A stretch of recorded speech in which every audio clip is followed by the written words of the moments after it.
اللہ اللہ اللہ۔ سورہ سبا کا چھٹا رکوع اور یہ سورہ سبا کا آخری رکوع ہے۔ 22ویں پارے کا 12واں رکوع سورہ سبا کی آیت نمبر 46 سے اس رکوع کا آغاز ہے۔ اللہ رب العالمین ارشاد فرماتا ہے، قل اے محبوب آپ فرمائیے، انما اعظکم بواحدہ، میں تمہیں ایک ہی نصیحت کرتا ہوں، اگر تم نے اس پر عمل کیا تو تم پر حق واضح روشن ہو جائے گا اور تم وسوسوں، شبہات اور گمراہی کی مصیبت سے نجات پا جاؤ گے۔ وہ نصیحت یہ ہے، ان تقوموا للہ، کہ اللہ کے لیے کھڑے رہو، محض صرف حق کی تلاش کی نیت سے، اپنے آپ کو طرفداری اور تعصب سے خالی کر کے اللہ کے لیے کھڑے رہو، مثنا دو دو، تاکہ باہم مشورہ کر سکو اور ہر ایک دوسرے سے اپنی فکر کا نتیجہ بیان کر سکے۔ اپنے سوچنے کا جو رزلٹ ہے، جو نتیجہ ہے، وہ ایک دوسرے سے تم بیان کر سکو اور دونوں انصاف کے ساتھ غور کر سکیں۔ وہ فرادہ، اور اکیلے اکیلے، کیونکہ جب آدمی مجمع میں کھڑا ہوتا ہے تو صحیح معنوں میں بسا اوقات غور نہیں کر سکتا۔ تعصب اور طرفداری، مقابلہ، لحاظ وغیرہ سے طبیعتیں پاک رہیں، کیونکہ دوسرے کے ساتھ جب کھڑا ہوتا ہے تو بسا اوقات تعصب پیدا ہو جاتا ہے، بسا اوقات کسی کی طرفداری، مقابلہ، لحاظ۔ تو جب تم اکیلے کھڑے رہو گے تو طبیعتیں ان چیزوں سے پاک رہیں گی اور اپنے دل میں انصاف کرنے کا موقع ملے گا۔ ثم تتفکروا، پھر تم سوچو اور سید عالم صلی اللہ علیہ وسلم کی نسبت غور کرو کہ کیا جیسا کہ کفار آپ کی طرف جنون کی نسبت کرتے ہیں اور نعوذ باللہ من ذالک کہتے ہیں کہ آپ کو جنون ہے، اس میں سچائی کا کچھ شائبہ بھی ہے؟ یہ سراسر جھوٹ ہے، سچ کا ایک ذرہ بھی اس پہ نہیں۔ تمہارے اپنے تجربے میں، قریش میں یا نوع انسان میں کوئی شخص بھی اس مرتبے کا عاقل نظر آیا ہے؟ کیا تم نے پوری دنیا میں اتنا عقل مند انسان دیکھا ہے؟ کیا ایسا ذہین، ایسا صاحب الرائے دیکھا ہے؟ حضور صلی اللہ علیہ وآلہ وسلم جیسا کوئی ذہین اور جن کی رائے درست ہو، ایسا کوئی دیکھا ہے؟ ایسا سچا، ایسا پاک نفس کوئی اور بھی کیا تم نے پایا ہے؟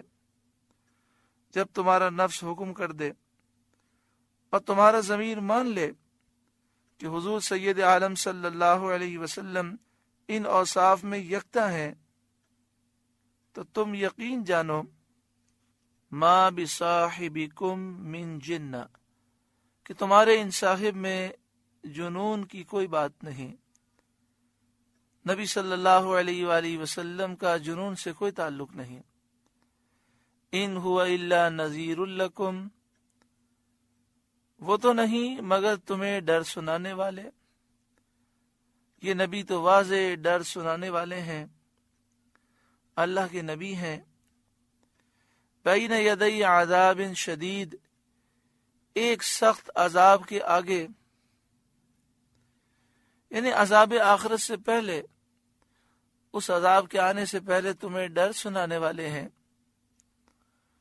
قل اے محبوب آپ فرمائیے، ما سألتکم من اجر فہو لکم، میں نے تم سے اس پر کچھ اجر مانگا ہو تو وہ تمہیں کو، یعنی میں نصیحت اور ہدایت اور تبلیغ رسالت پر تم سے کوئی اجر کوئی اجرت نہیں طلب کرتا، تم اپنی دولت اپنے پاس رکھو، مجھے اس سے کوئی غرض نہیں، میں تو تمہاری بہتری کے لیے، تمہاری آخرت بہتر بنانے کے لیے اور اللہ کے عذاب سے تمہیں بچانے کے لیے نصیحت کرتا ہوں۔ ان اجری الا علی اللہ، میرا اجر تو اللہ ہی پر ہے، اللہ اپنے فضل سے مجھے اجر دے گا۔ وہو علی کل شیء شہید، اور وہ ہر چیز پر گواہ ہے۔ قل، اے محبوب آپ فرمائیے، ان ربی یقذف بالحق، بے شک میرا رب حق کا القاء فرماتا ہے، اپنے انبیاء کی طرف حق کی وحی نازل فرماتا ہے۔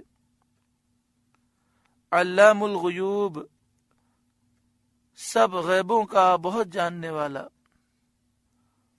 قل، اے محبوب آپ فرمائیے، جاء الحق، حق آیا، یعنی قرآن آ گیا، اسلام آ گیا۔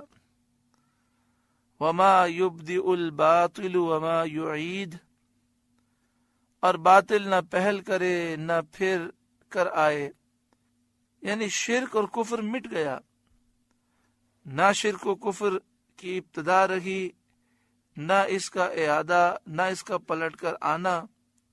مراد یہ ہے کہ شرک و کفر ہلاک ہو گیا۔